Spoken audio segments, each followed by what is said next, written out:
after more than a year of attempting to get this together. And it's great that he's back with us and continuing to do the Bickham responsibilities. And this is the first lecture of the 2021 lecture series for the college. And I'm just really excited that Kona has agreed to be here and is with us. And I hope you all enjoy the lecture as much as I'm sure I will. So thanks and welcome, everybody. Great, thanks for that, Mark. Just to reiterate, this is a, welcome to the lecture, everybody. This is set up as a Zoom webinar, so you may have joined but can't see your video or your audio. That's normal. In a webinar, only panelists can share their video and their audio feed, and attendees join and watching in the background. We still encourage you to participate, chat. You can continue a conversation in the chat while Kona is giving his lecture. Sorry, I'll have to turn my mic off when others are talking. So please do chat amongst yourselves and contribute to the conversation while Kona's talking. If you have any questions that come up or something that you want to ask during the Q&A session, please put them in the Q&A feature. At the bottom of your screen, there's chat, but then there's also Q&A. And if it's a question you specifically want to pose to Kona to see if he can answer during the Q&A at the end, please put it there. Can't promise that we'll get to everybody, but we'll at least try.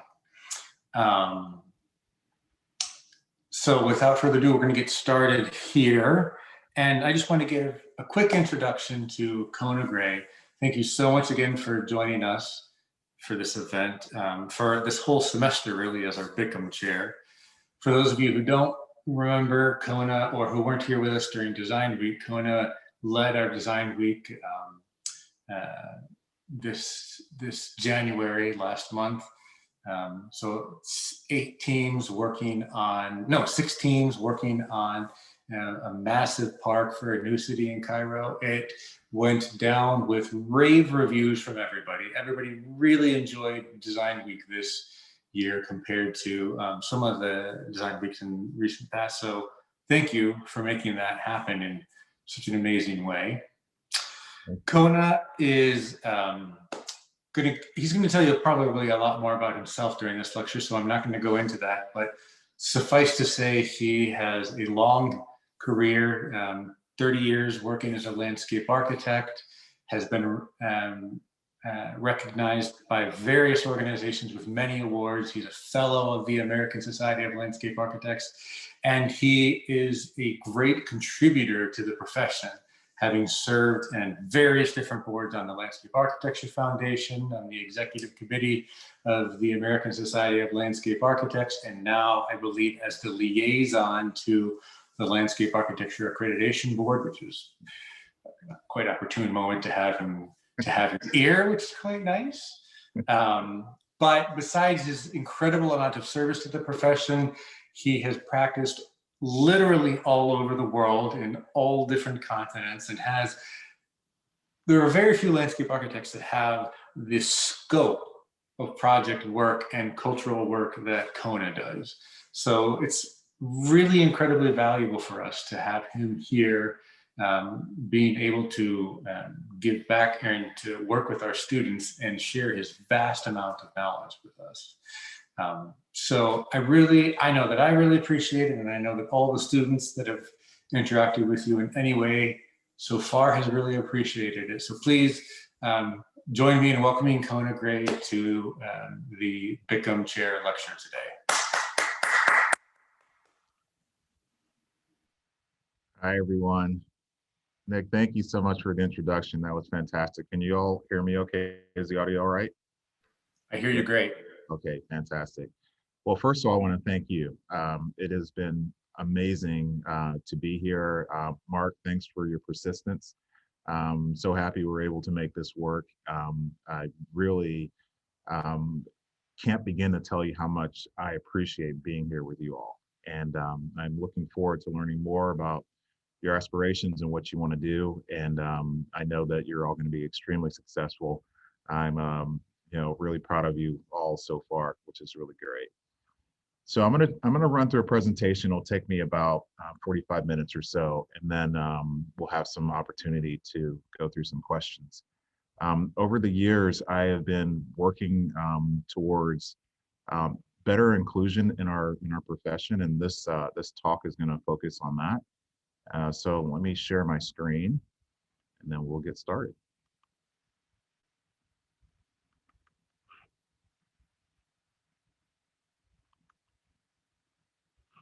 All right. So the title of this presentation is Exploration. I've actually done a similar presentation called Evolution, and pulled it all together with a presentation called Connections for the Georgia Trail Summit. What's really amazing to me is the breadth of our practice and the amount that we can do when we work together. And so that's what this presentation is about.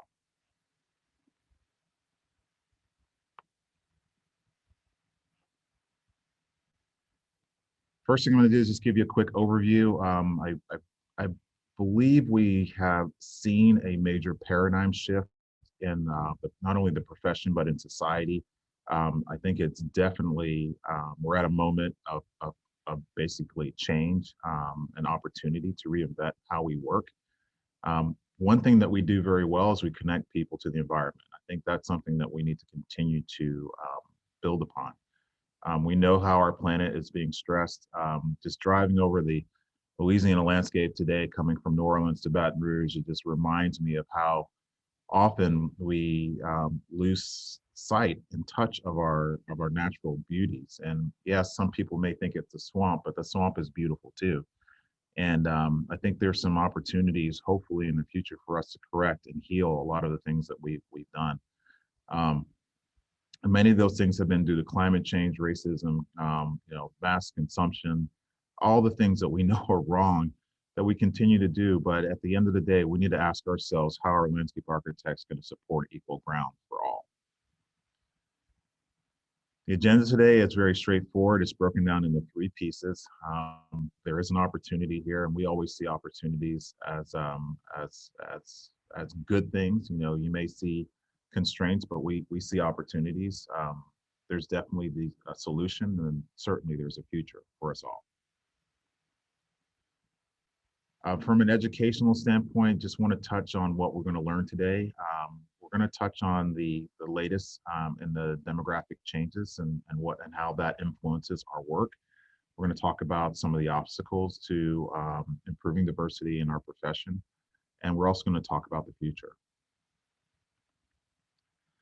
So as Nick alluded, I've been doing this for a bit of time, or just a little bit of introduction about me. I'm from Liberia, West Africa. My parents came to the States in the mid-60s, landed in New England in the Cambridge area of Boston, Massachusetts.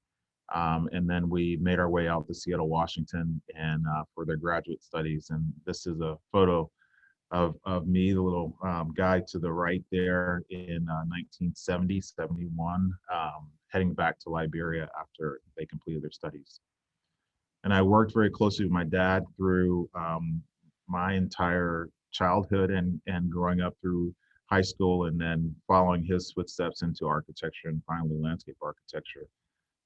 He knew that I was going to be someone that worked with the environment, and I'm so happy to be blessed to do what I've known I've always wanted to do. A little bit about EDSA. I've been at EDSA since 1997. Very fortunate to be at the firm. It's family for me. We've been around since 1960. We really focus on the potential of design excellence in terms of awards. And as Nick mentioned, we do have a very strong global presence. We will work anywhere we could possibly work to spread the love of landscape architecture. Our legacy goes back to Edward D. Stone Sr., an architect in the New York, Chicago. Did a lot of really great monumental buildings. A lot of our work was work we did together with Senior, Ed Stone Jr. founded our company in 1960. We worked with Dad on many occasions and many assignments, including the Kennedy Performing Arts Center in DC and many other embassies, et cetera, that got us into that international realm. And I worked really closely with this guy, Joe Lally, my mentor, who taught me quite a bit about design and working with people and caring for our environment. Our firm touches on all sorts of practice areas, specifically the spaces between buildings, whether it's arts and entertainment, lifestyle centers, all the way down to residential living. And we work in a very collaborative fashion. I wanted to include this picture because the guy to the left there is Masahara Taguchi. Masa is he's amazing. He worked very closely with me in our design studio, and Hal has made it back to Tokyo, but he's also a LSU alum. And he was actually able to join us during that Cairo Design Week presentation as one of our jurors. Our work is very diverse. It spills into all different types of areas, from streetscapes, downtown areas, urban work. We do a lot of work that is related to the environment and creating habitats. So wildlife park in Dubai, in Al Ain, United Arab Emirates. Many people know us for our resort work. That is still a large part of our portfolio. It's the W Retreat in Vieques, Puerto Rico. And all of you are familiar with the Cairo Central Park, which we worked on diligently during the design week, and what that project is all about, 5,000 acre master plan. And then we do quite a bit of attraction work and entertainment work, and this is an aquarium that we collaborated with Cambridge 7 Associates out of Cambridge, Massachusetts on. We did the early design bridging for schematic design, concept and schematic design on that. And then we also do quite a few projects that are really closely related to the environment.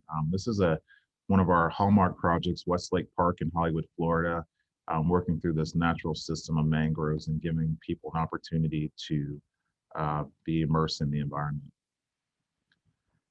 And then for me, this park here is one of those projects that is certainly still one of my favorites because we worked very closely with the community, and we're able to provide people with an opportunity to actually see their community transform into something really special. So let's talk about opportunity. So the opportunity is upon us to include more people in our work. And I think it's pretty straightforward. It's pretty simple. This project here, which I'll talk about a little bit more, is a nature preserve in Southwest Atlanta. And this neighborhood is predominantly African American. It's a neighborhood that really cares about its environment. Atlanta Parks have done a pretty good job of really doing as much as they could to maintain and preserve this area, but it was sort of starting to have some issues that needed to be solved. And this client reached out to me, and she called me from the Friends of Cascade Springs Nature Preserve to come and look at the park, and we did. And when we did that, we realized that opportunity equals possibility. We've been talking about this for quite some time. Some of you may or may not know that ASLA made a big push back in the 70s to include more minority landscape architects in the profession. And it was really interesting to see the effort back then going through, the archives and finding the different opportunities to bring people into the profession through grant programs, et cetera. And we're still working on it. I think we've improved quite a bit, but you can see the list of people to the right there that are still, moving forward and really taking us to that next plateau. And I think it's really interesting to know that they're all still working towards this equal ground. Several years ago, I worked closely with ASLA on a topic of designing for diversity and diversity in design, and working towards an opportunity for us to mirror the nation in terms of our profession. And that led us to, coming together and declaring some statements that would allow us to work together and, put ourselves in a position where we can be more relevant to all the people that need our design services.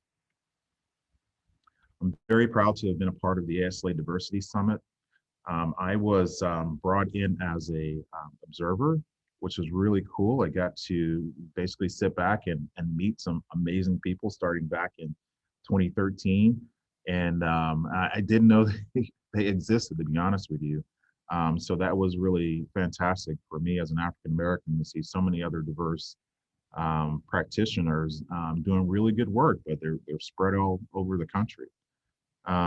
Came back in 2015 again, started in 2013, 2014, and then 2015 to kind of, continue the observation. I sat in as the LAF representative, which was really great to see how our sister organizations could work very closely together on such an important topic. And then back in 2016, and then finally in 2017, we held a super summit, which brought back all the participants and really started to, pull together all those ideas and thoughts and strategies in order for us to continue to improve our profession in terms of how we relate to the entire population. I'm going to go through these numbers really quickly. ASLA provided some stats, recent stats here, so you can see how we are sizing up today. And these are 2019 stats from Bureau of Labor Statistics. You can see how many landscape architects are currently in the profession from these two maps and how many members we have. You can also see by state where we are employing landscape architects in terms of licensure, and then or in terms of practice. And then also you can see which states here have the majority of the practicing landscape architects. And then also by chapters, you can see which chapters have the most representation in terms of landscape architects, looking at Texas and California and Georgia and Florida, sort of moving up there at sort of the higher numbers. And then we talk about demographics, and this always interests me because as you can probably tell from this graph, blue is for female and gray is for male. The demographics have shifted where the majority of our younger students, about 62%, are women. And as you move through the process, going from a student to an associate to a full member, and then finally a fellow, you can see that how that changes. And so what that's saying to us is that we certainly need to pay attention to demographics, but we really need to make sure that we are encouraging more people to join so we can grow. I see this as an opportunity for us to grow the profession. And when you start to look at race, this is also very interesting how it breaks down. Non-Hispanic white, 63%, African-American, and this is US demographics here. So this is when we talk about mirroring the nation. This is what we're looking at in terms of the percentages to make sure that we are being relevant to the entire population. Compare that among ASLA demographics, and this is all self-reported. You can see that we have some room to grow. African American at 3.1, Asian Pacific Islander has grown dramatically, which is fantastic. White Caucasian as well stays pretty much similar to where it is, and that's from our student. But as you go to associate, you can see that that changes a little bit. Some of the demographics go down a little bit, and some actually increase. When you look at full members, again, you can see that the demographics in terms of African American drop a little bit lower. And then also in terms of the Native Americans, that has stayed pretty low for quite some time. We see an opportunity to really grow that as well. Back in 2016 in New Orleans at the annual meeting, we had the first time we had a conversation about this. It was really an emotional conversation. It was the first general session to discuss diversity. It actually led to several other discussions over the years and got us to the point where we are acknowledging where we are. And in my opinion, we're actually making quite a bit of progress, which is really exciting to see. But one thing that I realized over the years is that many of our clients are more diverse now. This is a workshop in Virginia where we brought together African American and white Americans, Caucasian, to kind of work together in this space that they never actually did in the past. So it was pretty amazing to note that they had a lot in common, and what they had in common was the land. We did the same thing in Gainesville, Florida, and many people don't realize in a lot of these areas of the South and urban spaces, people have been separated for such a long time, and finally they're coming together and learning how to live together with each other, which is really, really fantastic. We keep finding that we have a lot in common, and even in LA, we worked on this project in terms of bringing people together. It was quite a fantastic opportunity to see how the residents of La Puente really cared about their Central Park and how that Central Park was so meaningful for them as well as the entire community. And then doing what I'm doing now brings me a lot of joy. This is a UW design thinking workshop I did prior to the pandemic, which was so awesome, just to see the diversity of the students and their aspirations really kind of aligning with so this whole idea of saving the world, which was really unbelievable. And so I know there's a very bright future for us all, and I know that we are all very similar. This poem by Maya Angelou always really strikes me very well. She basically says, in minor ways we differ, in major we're the same. I note the obvious differences between each sort and type, but we are more alike, my friends, than we are unalike. This is something that really resonates, and I think that as we continue to think through our lives and where we're going in this profession, it all starts to become very, very simple. So now I'm going to touch on some solutions, and as I said before, these opportunities, need to be things that we take advantage of, and some of the solutions we see is finding a greater insight into our interconnectedness, to expand upon our awareness of different perspectives, and learning different things. To enhance our self-awareness, similar to being on the airline, you put your mask on first before helping others. So understanding yourself first. And then again, going back to this whole idea of exploration, exploring our collective opportunities, because we're all in this together. A lot of that has to do with collaboration, and those who know me know that I love working together and collaborating with many. I know we all know that it's an imperative for us to design without our egos in order to be great designers and collaborators. And we've been fortunate enough to do this on many occasions here with Martha Schwartz for a competition in Miami. And again with Mia Lara for another design competition in Detroit. And then many of you guys remember my good buddy, Jerry Van Eyck, who was able to be another jury member for our Cairo competition during Design Week. We had an amazing collaboration on this project, and still, work very well together today. All these people I've met through ASLA or LAF. I think Catherine Gustafson here has always amazed me of her depth of experience and knowledge and simplicity in design. And so I find it very awesome that together we do so much amazing work. And as long as we remember that, the better off we'll be. It also helps to share that knowledge with our clients, through a sketch or through just conversation about design and what we're trying to create. And I think that it always leads to that opportunity for us to just to be better designers. I'm going to touch on a couple of case studies, For us, we learn a lot from all of our projects. But I think one thing that we know for sure is that we want to continue to get better, continue to investigate different ways of creating special places and being critical about them as well.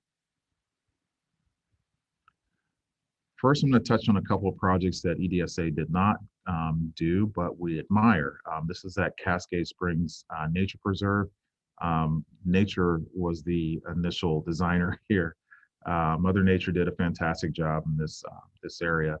So the Atlanta Parks and Rec Department has a series of amazing land holdings throughout the city.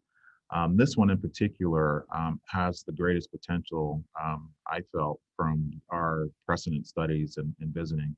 And there are some really great companies, Trail Outdoors, that has done a great job of identifying all these different parks all throughout the city and expanding upon opportunities for people to engage in the parks. This is one of our guides that took us through. And what we found was just unbelievable. Native American artifacts we found on site. We found things from Civil War.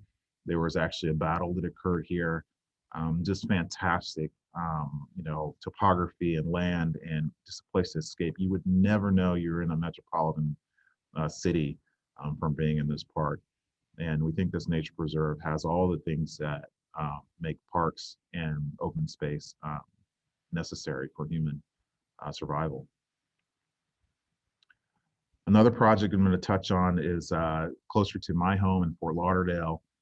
This company, Cadence, very closely connected to EDSA, developed a trail that connected many neighborhoods within our city that were separated by either the rail that's running through the middle of this image in the center or roads or major roads. And so this was an opportunity to bring people together through art, through food, community gardens, dance, transportation, just good old bicycling.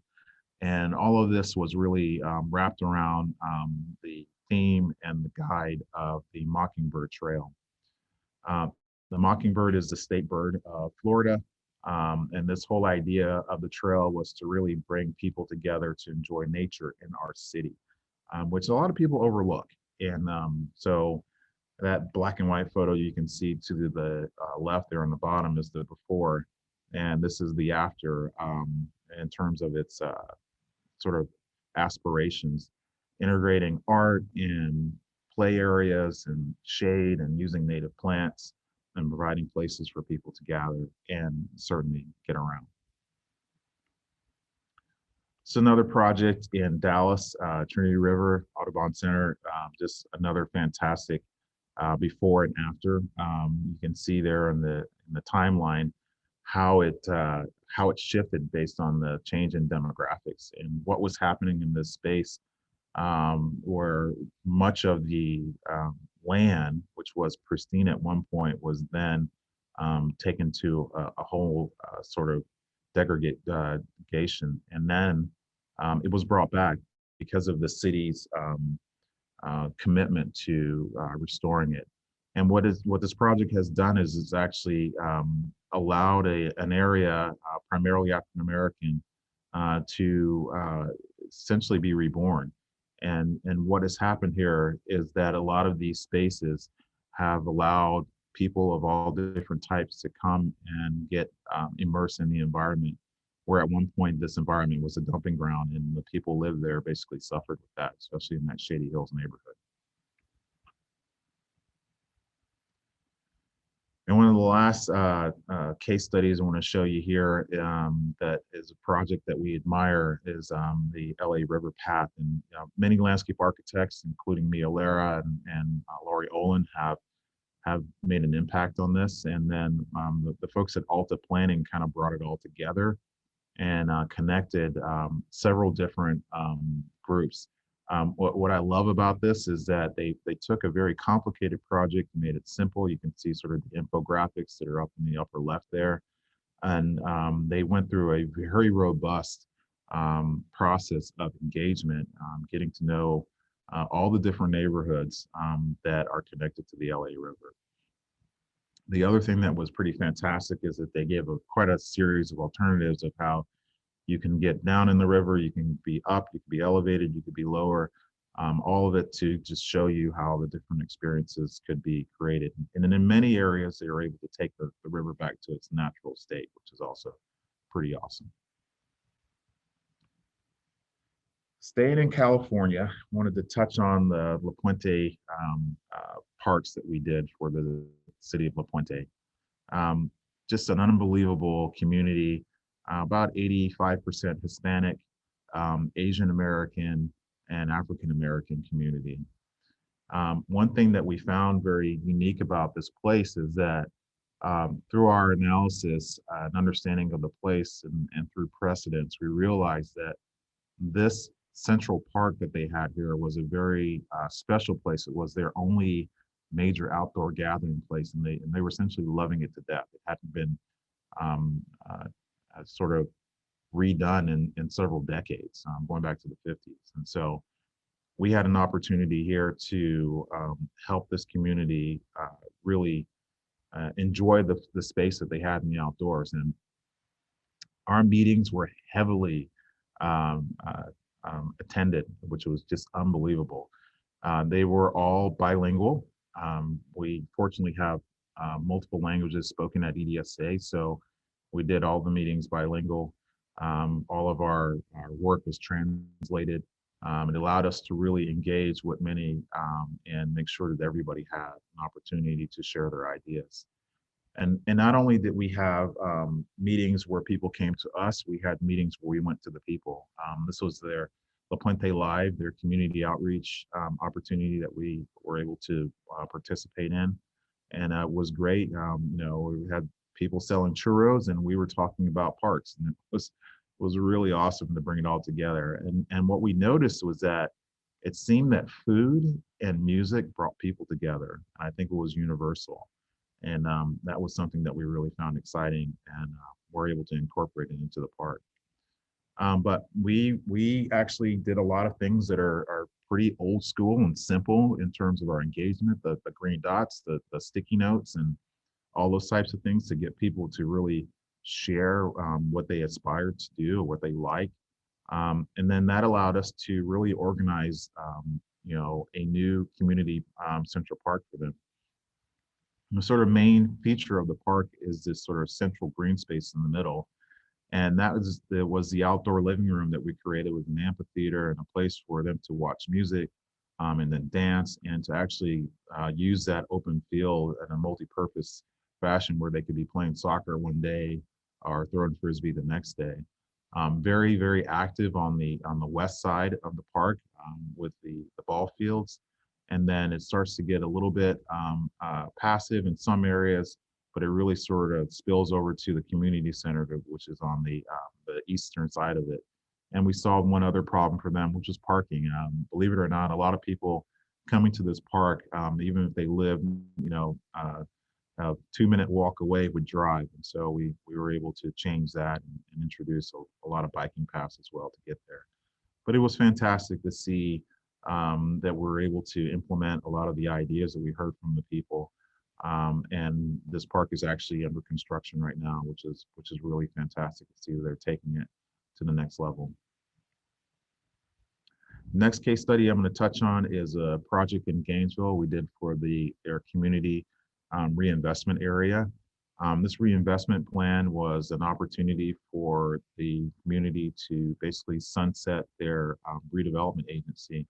The CRA had been around for quite some time, but had found itself in the position where it needed to sunset over 10 years. And our task here was to look at their past, their present, and their future, and do it all in the lens of community engagement and feedback, which was really, really robust. It was fantastic. But we were able to take this old redevelopment agency, which have 4 areas, and basically turn that into one specific district, one plan, one area where all the taxable money would basically stay in this particular area and allow this space to actually improve over time. We went through a very stringent process where we took those 4 areas. We met with all the different leaders and stakeholders from each of those 4 areas individually. And then we brought all our ideas together and went through a process of analysis of what was there and what could be, and engagement through several different outlets, from public workshops to meeting on the ground with the city departments and going to all the neighborhood association meetings. Once we had a draft, we came back to the public and we reviewed that draft 3 times through the public process, meeting with the city manager's office and all the advisory boards and commission, and then finally landing on one plan that is a reinvestment plan for the next 10 years. What was fantastic is that they had guiding principles that we were able to endorse and work through, from the quality of life, really focusing on a range of housing and helping people to really build the opportunities with local business through retail and entertainment. But for me, the most exciting part of this process was the community engagement. I know a lot of planners and landscape architects that do our work sometimes shy away from this, but I'm noticing more and more that this is becoming essential to our work. And our process was heavily data driven. We basically worked from the end of October or mid-October 2019 to just before the pandemic. And we were able to get this done. It typically would take us, for a project like this, 10 to sometimes 11, 12 months, but we were able to streamline this in about 6 months or so. And it was fantastic. We had several touches through community engagement meetings. We did several surveys that we got out to everyone. We were fortunate to have an advisory meeting, advisory board that we met with several times, and we met with about 229 individual participants through quite a bit of learning about Gainesville. But it was great. We had people that you would never imagine to see seeing together, working together, a community activist next to a gentleman that works for the county planning department. So it was really interesting to kind of bring them all together and learn from each other and know how we were working towards a brighter future. And what we heard from people was that, they really cared a lot about the history and the culture and the authenticity of Gainesville. And then we took that data from all those surveys and really kind of honed it in to figure out exactly where we needed to be going. And you can see here the data started to tell us stuff, that they really cared about history. They really cared about the local business. They all believed they had a sense of community, so that was not urgent to them. You can see the things that they thought about in terms of 3 words that describe them. But what I love is these 2 graphs on the right, this whole opportunity for them to express what was the most important considerations for reinvestment. Economic development rose way up to the top. And then the changes they would like to see was more local businesses. And we heard this a lot, which I'm sure you guys hear around the country, and especially here in Baton Rouge. They wanted housing revitalization and more affordable housing, which was really, really good to see. And we started this process by kind of stepping back into history and celebrating one of their trailblazers, an educator by the name of Aquin Jones, Sr., developing a heritage trail, which is actually going to the next stage of design and implementation, hopefully in the next month or so, with the community. And tying that trail from the African-American part of town throughout, connecting it to other parts of the town, the city, and getting to people where they are in their communities, and just keeping them all joined and connected. And what we heard, which was really magnificent, is that Gainesville, similar to Baton Rouge and many other cities, is a quilt. It's a mosaic of several different neighborhoods, but everyone is from Gainesville. But if you live in Gainesville, you identify with your specific neighborhood, whether it's Pleasant Hill or Duval or wherever it is, and having an opportunity to allow people to really show what's special about their neighborhood through bringing people together at a farmer's market, or bringing people together through opportunities, whether it's in the urban core with economic development and reinvestment, block parties, things of that nature to get everyone together to be with their neighbors, or simply just connections through the public space and streetscape. All of these three elements we spent a lot of time developing towards this reinvestment plan.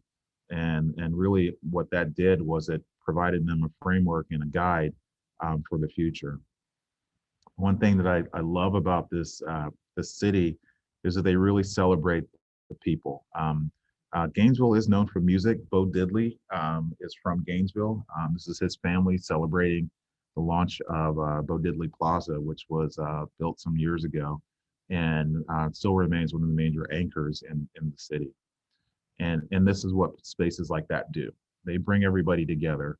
No matter who you are, where you're from, what your socioeconomic background is, if you've got food and music, everything's all right. And what we did was work really closely to develop a plan for the people, which was really fantastic.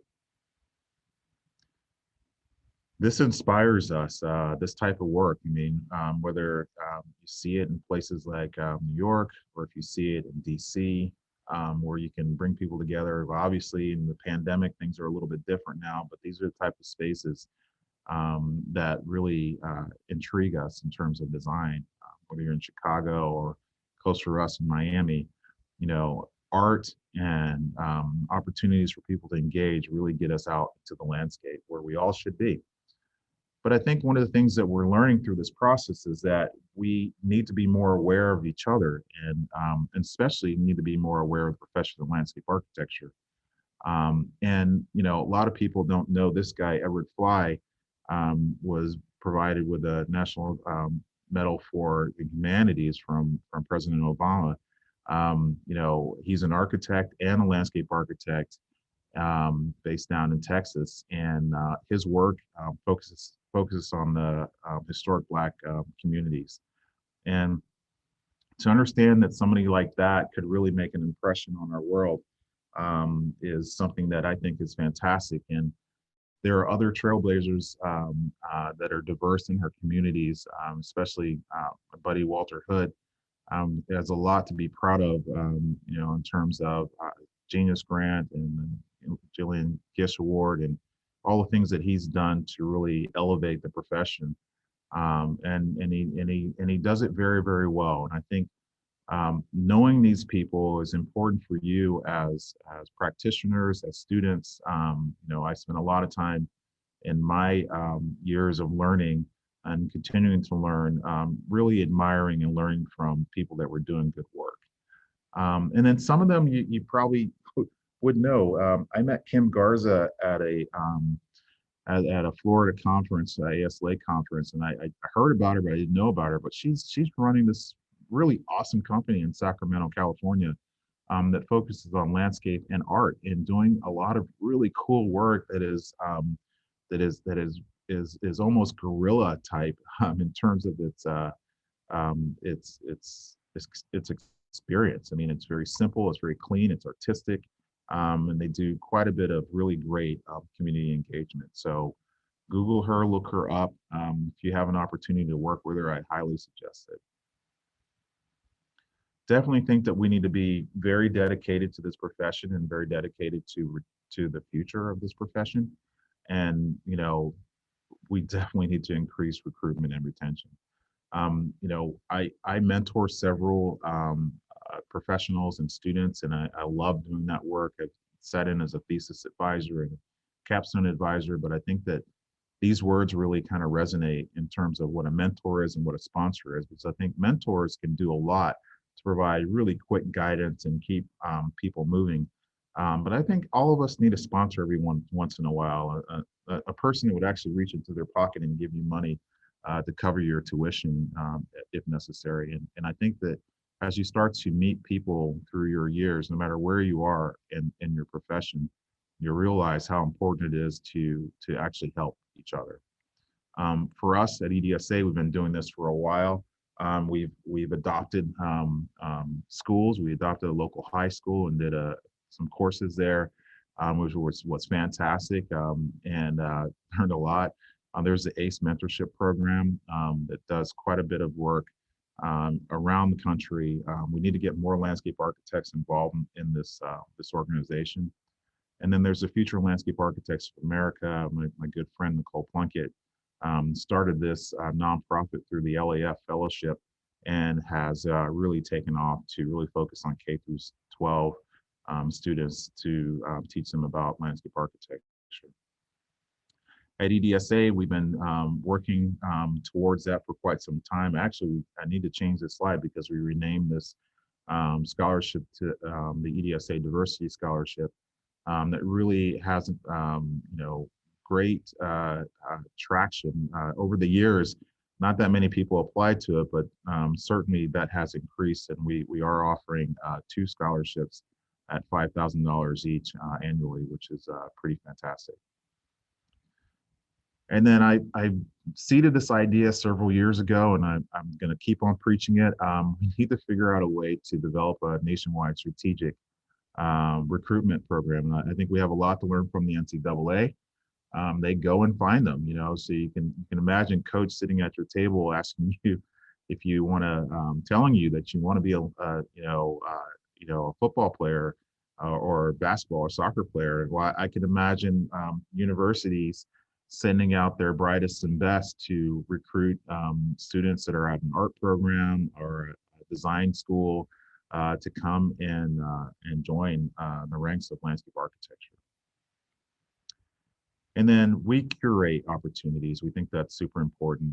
You have to be intentional about it. At EDSA, we're like a mini United Nations. We have people from all over the world and all over the country, speak several languages. And it's pretty fantastic because you just continue to learn from different people. And one of the students from that Northeast High School program ended up choosing landscape architecture and graduating from the University of Florida and landing a job in South Florida with LAC. And then another student that received one of our diversity scholarships from FIU is actually working at EDSA now. He's worked from designer to vice president. Jose is pretty fantastic, doing really good work. And then third student is Ricarius Jeter, who I met at Georgia, who worked really closely with me to make sure I got to my keynote at the right time. And over the years, we continue to become closer and closer to each other. And Ricarius, when he was ready to graduate, came to me and said, "Hey, there's this company called GGN. Do you know anybody there? Can you make a recommendation for me?" I was like, "Absolutely." And that was an easy call. And he's been working with them for several years now. And then again, what do we do next? We have to really work towards making a difference, find a mentorship program. ASLA has one, or work with a program that's here locally. If you can, adopt a K through 12 school in your community and go talk to them about landscape architecture. Mentor as many students and young professionals as you possibly can. But every once in a while, you need to sponsor one. And then from there, spread the word, ask other people to join in the effort, and just keep repeating that. So finally, I'm going to close out with the future. The future is upon us. I love these images of the Grand Canyon. It's so majestic, but it does show possibilities. And in order to understand the future, you do need to go back. These are some slides from the LAF summit. Beth Meyer put these together, just kind of looking at where we have come from, where Vietnam was happening and all sorts of crazy environmental conditions existed. And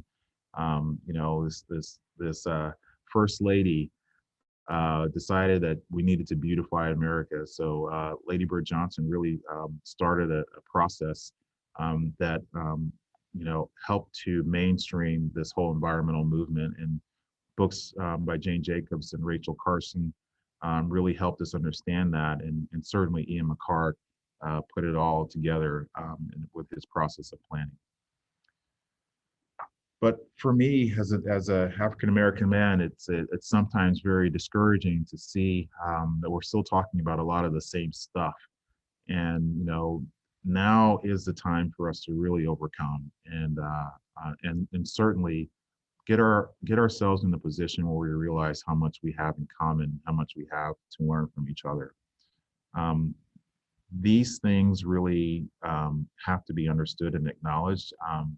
The more we know about our history, the more that we know we can go forward. But again, as I stated, this is not new.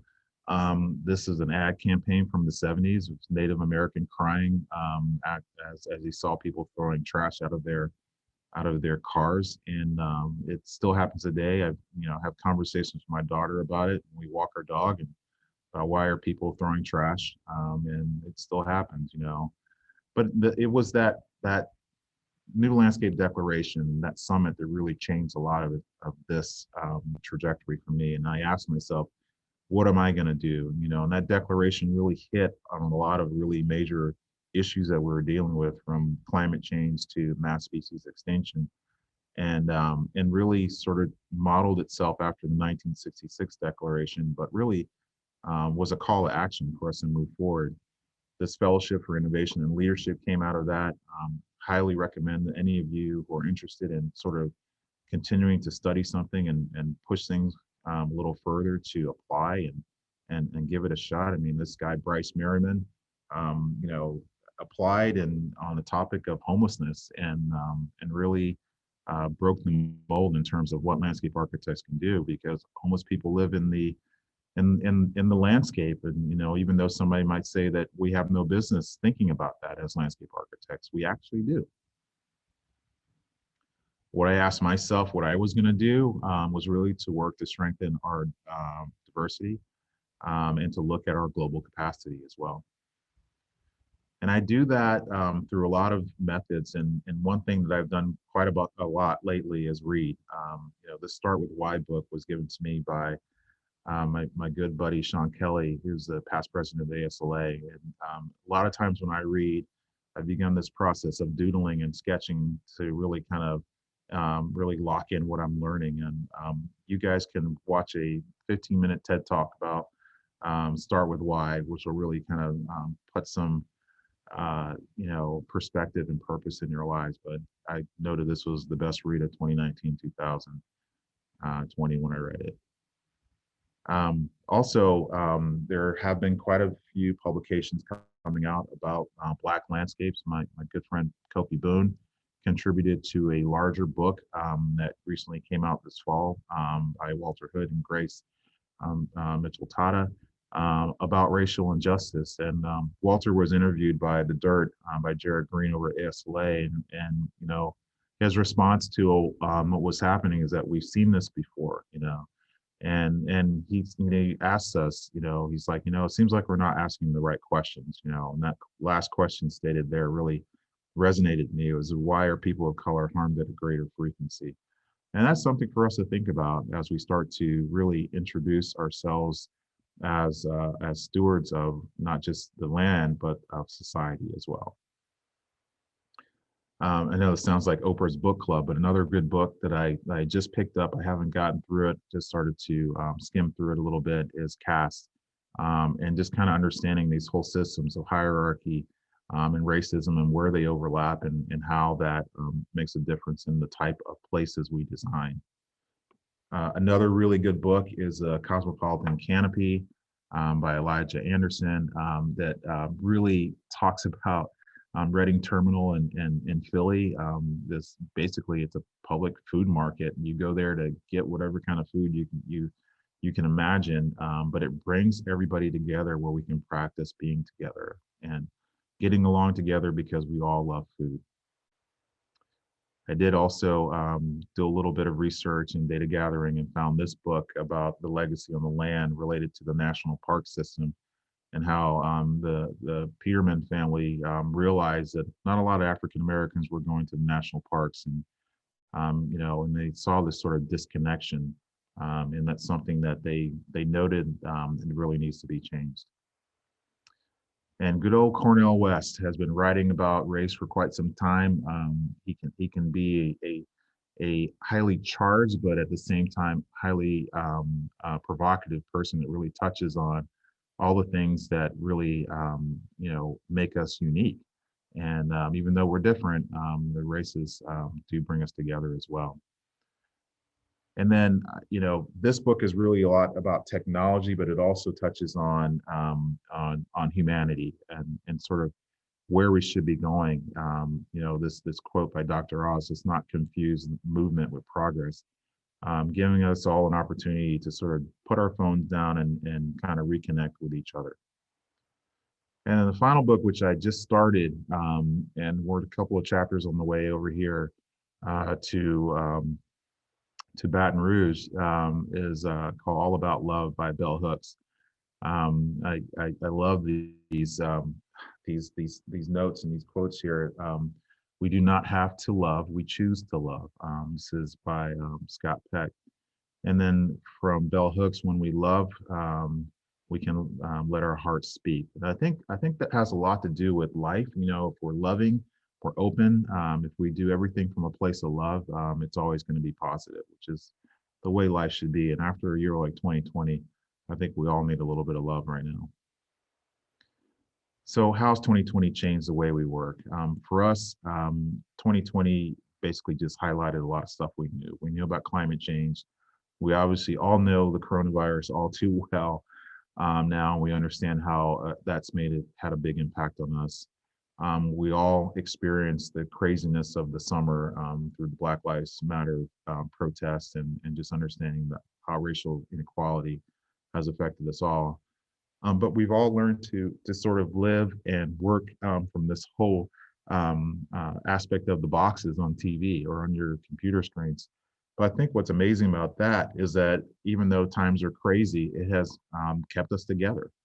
And so for me, I'm really inspired by groups that are doing unique things, such as the Urban Studio, a nonprofit that's bringing people together around the country to look at community. I'm also, impressed by groups like the Non Impossible Labs that are solving problems that are technology-based problems, even though they're not techie guys. They're just figuring out a way to help people. And I'm also impressed by folks like Keith Bowers over at Biohabitats that really drives his company on this whole mission of really taking care of the earth and stewardship. And then finally, I'm really impressed by groups like MASS. I discovered them quite some time ago due to the work they were doing in Rwanda. And Sierra Bainbridge is just fantastic. She's taken their sort of landscape practice to another level, and the work that they're doing are just fantastic. It's just fantastic, whether it's in America or it's in Africa. And if you don't know them, I highly recommend that you look them up and go see some of their projects. Finally, for me, it has a lot to do with the future and this sort of career day of being with young people that are exploring, that exploration of learning new things and not being shy. Being creative really makes me excited and helps me understand what we can be doing to be better humans. And for me, it's about my daughter. She's the second from the left. We have these career day opportunities at my office where we bring young people in to actually design. And I was able to do career day at her school multiple times, but this one time was fantastic. I got all these thank you notes. And I think that's why we do what we do. I mean, she was born in 2007, and she is certainly connected to the profession. She knows landscape architecture. She's growing up with a landscape architect in the house. But she gets it. She really understands the land and cares about creatures, about animals, about birds. And I think I learned so much from her just from kind of sponging it. And I know that this is the future for me. And for me, this is my purpose. My wife and I are very fortunate, and I think that all of you should take a moment to sort of step back and appreciate the people that are with you, especially during these times, and realize that we have a lot more in common than not. So thank you very much, and I look forward to answering questions. Thanks, guys. Wow, thank you so much, Kona. That was a very wide-ranging and amazing lecture. Absolutely. It looks like you've got some people somewhat emotional here towards the end. I'm getting texts. I mean, besides what's in the chat, I'm getting texts from students left and right here. So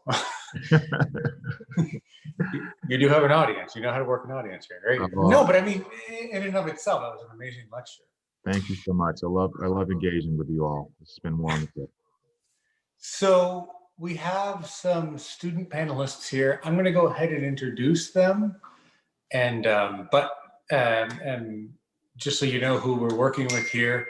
And then there's, please, anybody who's in the audience that is not a panelist, please feel free to put some questions in the Q&A at the bottom of your screen. I'm not a really good YouTuber, but I've seen YouTubers point to parts of the screen before. So Q&A should be right about here. But to start off with, Aubrey Phillips and Carlos Torres de Jamon are second-year MLA students that you chatted with today. Mm-hmm. You might have talked with Isabel Rodriguez, who is a first-year BLA. If not, you will talk to her Wednesday morning. I remember you. Good to see you. It's good to see, thank you, Isabel, for being here. Wednesday afternoon, you will get a chance to speak with Morgana Tethrow Keller. She's a first-year MLA student. Good to see you again, Morgana. Maybe on your next trip, you'll get to speak with Jonah Foster. He's a second-year BLA student who's one of the stars of the show over there. Yeah, Jonah. And then Justin Moore is a third-year BLA who you probably met from your last visit. Yeah. So we've invited these students to be part of the panel here. And so I'm going to go ahead here in a second, just open it up. If you have a question that you want to ask Kona, or any kind of something that you would like to see him speak a little bit more about as kind of a way to spur a bit of a conversation afterwards, we've got, probably 10 or 15 minutes here that we can open up for kind of a community conversation. So go ahead, and if you have anything at the top of your mind, feel free to unmute your mic, or if not, we can go ahead and one of you can unmute your mic and ask the question from the Q&A section. Why don't you all unmute your mics? Yeah, go for it. I had a question, Kona. Sure. So when you're talking about the community engagement, parts, holding these meetings with the community, I was just wondering, obviously I can see many benefits of that, but I'm sure obviously it comes with a lot of challenges and disadvantages. So what do you think some of those challenges are? And then how do you think the benefits outweigh those challenges? Yeah, I think one of the challenges that, as I sort of touched on that project in California, one of the questions we received from the city council before they hired us was, we talked about community engagement, and the first thing they asked us, well, we know you guys know how to do this, but what are you going to do about the gangs? And I was going, the gangs? What do you mean the gangs? And they're like, well, unfortunately we have gangs in LA in this area. And I was like, well, the gang members have kids? And they were like, yeah. I was like, well, then they're invited. And so, sometimes you see things as a challenge, but actually they turn out to not be a challenge. People just want to be heard, right? That's one of the main things I've learned over my years, is that people want to be heard and they want to be respected. And so in many cases, you have people that want to be heard a little longer than others. And so you have to do a really good job of sharing, sort of the space and allowing everybody to speak up. Some people sort of manage to step back and don't want to be bothered or don't want to speak up in a larger crowd. So what we do is we break them down into smaller groups and have more intimate one-on-one conversations. I just got back from the Bahamas looking at a project with one of my business partners. And the residents of the island, really didn't want to engage. So we thought they would want to come see us at this one spot, as we were sort of guided. And that wasn't the case. We were expecting 50 people. We got 3 people. It wasn't the right time. It was a Saturday night. They were like, who are these people coming from? Where were they coming from to talk to us about our island? And so we changed our format and said, well, we need to go to them. And so we sort of went and did a walk of the island, which you can do, of this little settlement, and sort of went door to door and interviewed the old timers and the young people, and just got so much more from that process.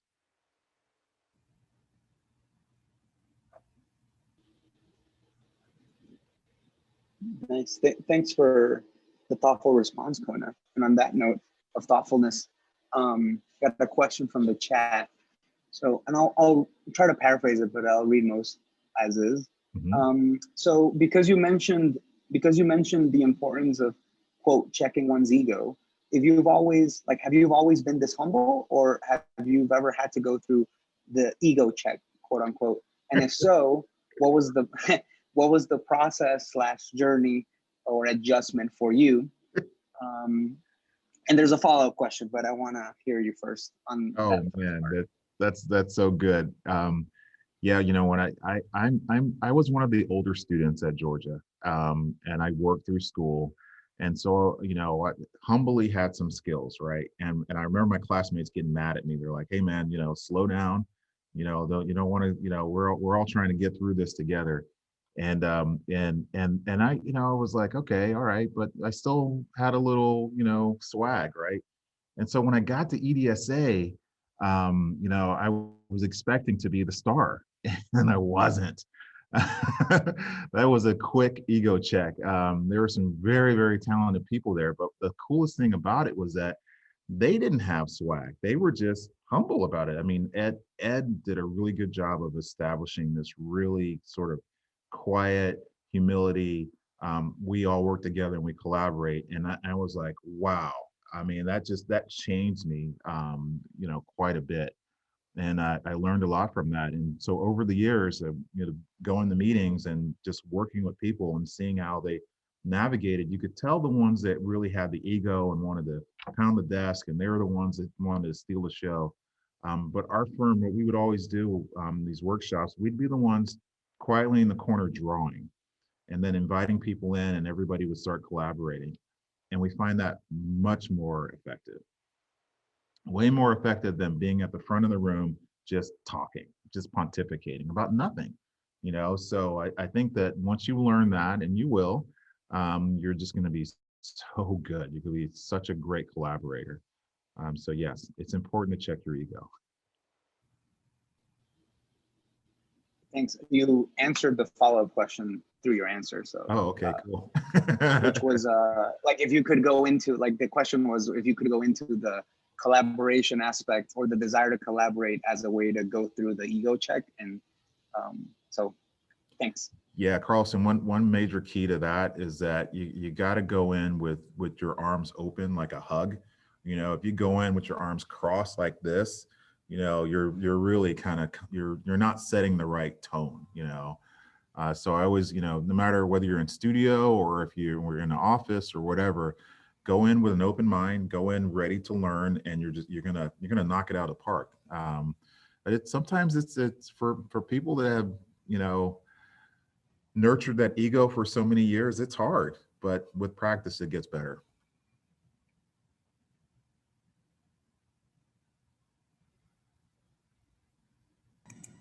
Hey, Kona. Hey, Justin. Hey, thanks for following back on Instagram, by the way. Yeah, but, man. Firstly, I'd like to ask a question, kind of a more narrow question, but, okay. You know, we're in third year now. We've just started doing a lot of redevelopment programs and things, and it's starting to get really gratifying to work on a lot of these projects, but I'm starting to feel the trend that I would really like to figure out if you had any suggestions or if you know any kind of ways that we can sort of design before or like prevent. You know, it always feels like we're on the back foot and we're always redeveloping. And is there any way to get into these communities and start developing before like disaster hits, and like, you know, laying out solutions before they hit and letting the community know that there are threats, and doing things not for them, but like for their benefit, you know? Yeah, that's such a great question, and it touches on something that I've been working on recently with a client that has become a business partner. We started a nonprofit called the Global Resiliency Project, And the reason we started that nonprofit, she's from the Bahamas, and that's why we were down there a week ago, was that we kept seeing our communities, our coastal communities being affected by hurricanes, and we kept building things back the way they were before, and then another hurricane would come in. So she's from a small island called Ragged Island on the southern Bahamian chain of the archipelago, and they were hit by Hurricane Irma in 2017. And unfortunately, not much was improved after the storm. I mean, they just kind of put things back the way they were. You know, they put the same wooden poles back up and strung some line and gave everybody power. And, you know, but when you're there, you can see that it's not back to normal yet. They're still building a school 3 years later. Many of the homes are still destroyed. And so what we've challenged ourselves with doing is solving you know, human issues by getting out ahead of it, and implementing ideas that may be a little forward thinking, but would actually save us a lot of time, and actually save quite a bit of revenue. And so it's been very inspirational. At the same time, I know it's challenging. We've had a few sort of, you know, obstacles that we've had to jump through and jump around, whether it's related to the government or related to people who just didn't want to see change for the sake of not wanting to see change. But I think what you can do is, you know, get some people together and find a local nonprofit or organization that's helping people and really start to be more proactive. You got to be intentional. You can't wait for disasters to happen. They're going to happen. And if you wait, you know, it just means that you're going to be cleaning up. But if you get ahead of it, you can be more proactive. So, you know, that group, the Urban Studio, I mean, they're all young students, you know, emerging professionals that started a nonprofit because they all have day jobs, but they wanted to do something more meaningful to actually affect change. So it can be done at any age, even me. Right. It can be done. Exactly. Thank you. Thank you. Who's going next? Aubrey? Sure. I'm wondering if I can touch back a little bit towards some of your ideas in how to engage younger folks in coming into the profession, and definitely reaching out into the communities and talking about that idea of sponsorship. And I think this is one thing in some of our conversations as a department that has come up is, how do we retain folks? How do we really welcome people in, and not only welcome them in, but make sure they have a platform to continue and to thrive, not just to bring them in. So I wonder if you might have any suggestions or things that you've seen in the past as a way, as a department, you know, as a whole, as a profession, that we might continue and bring people in, but also kind of carry them along as well. Yeah, that, you know, it's so amazing that the whole idea of going to people where they are and bringing them in is actually very powerful. And I think that's something that we overlook. We kind of sit back and say, well, we're pretty good, so people should just want to show up, right? You know, so sometimes that works, right? Sometimes that works, but in many cases it doesn't work, you know. And it's competitive, right? People want to do all sorts of things, and if you don't go see them, they'll never know about us. We have struggled as a profession as it relates to awareness.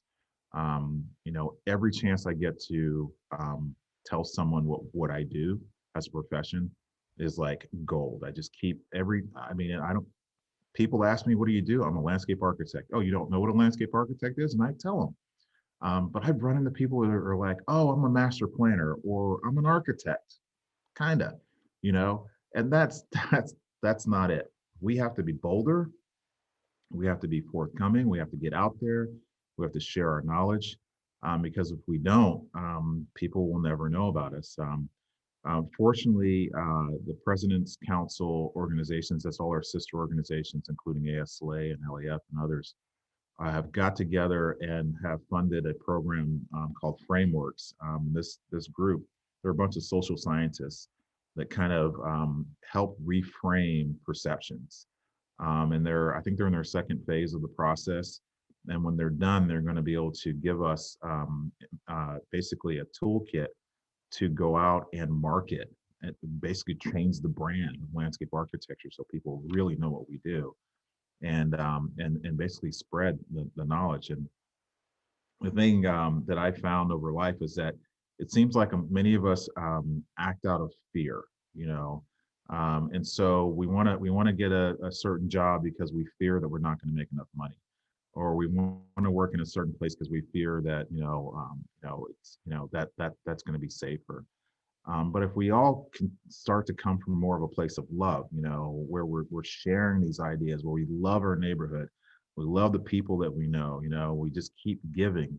You know, there's nothing wrong with that. The more you give, the more you receive.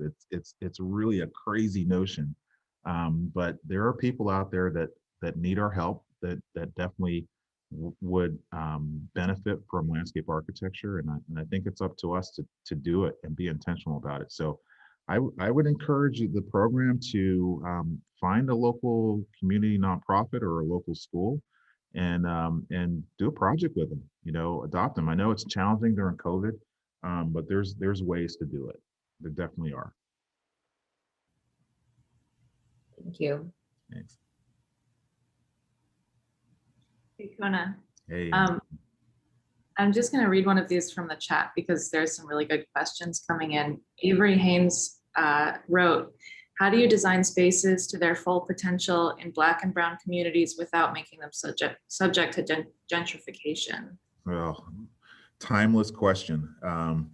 You know, Black and Brown communities want nice things too. And I met with a activist who I showed you in the image from Gainesville, and he stated something to me that really resonated. He said, you know, we want development without displacement, right? We don't want to have to move. We love our neighborhood, but we just want it to be nicer. You know, and so there are so many different mechanisms from policies related to tax and land use and zoning that can actually stop a lot of that. But it's going to take people like us to really hammer the local politicians that, you know, hey guys, if you really want to keep these communities intact, these are the steps you need to take to make sure it doesn't happen.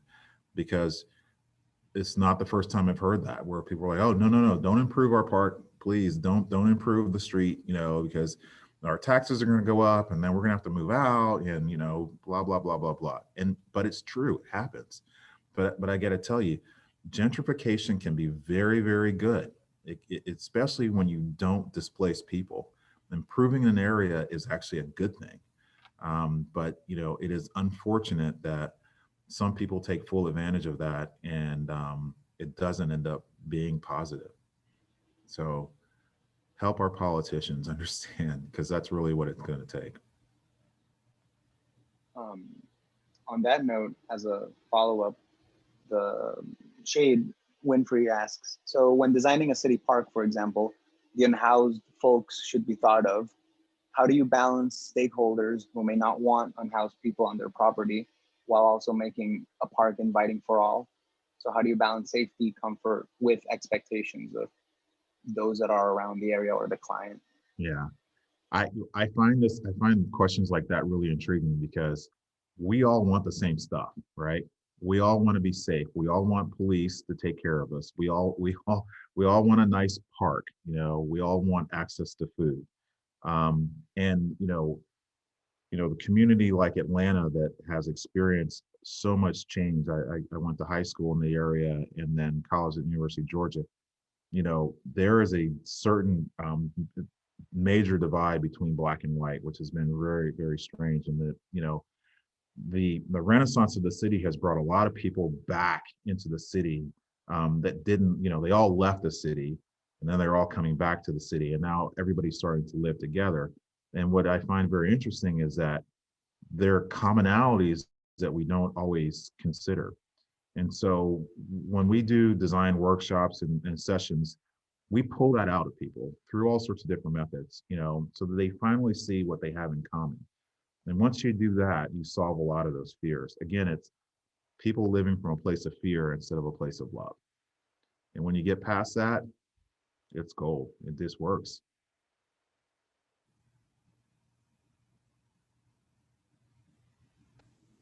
Thanks, Kona. It's been a great lecture. I know that you are going on 11 and a half hours now, full attention towards the Robert Reich School of Landscape Architecture. So I'm sure it's time to get to some dinner and just a little bit of downtime. But I just wanted to say thank you so much for this amazing lecture and this conversation we're having afterwards. Is there anything you wanted to close out with, or any kind of like final parting thoughts before? Obviously, you'll be back here in March and in April, but in terms of the lecture here. Yeah, just closing out, I want to let you guys know that you're doing a fantastic job, and I hope that you continue to move forward. And certainly just remember to be nice. That's one of my favorite phrases, because you're always going to need each other. See you on the other side.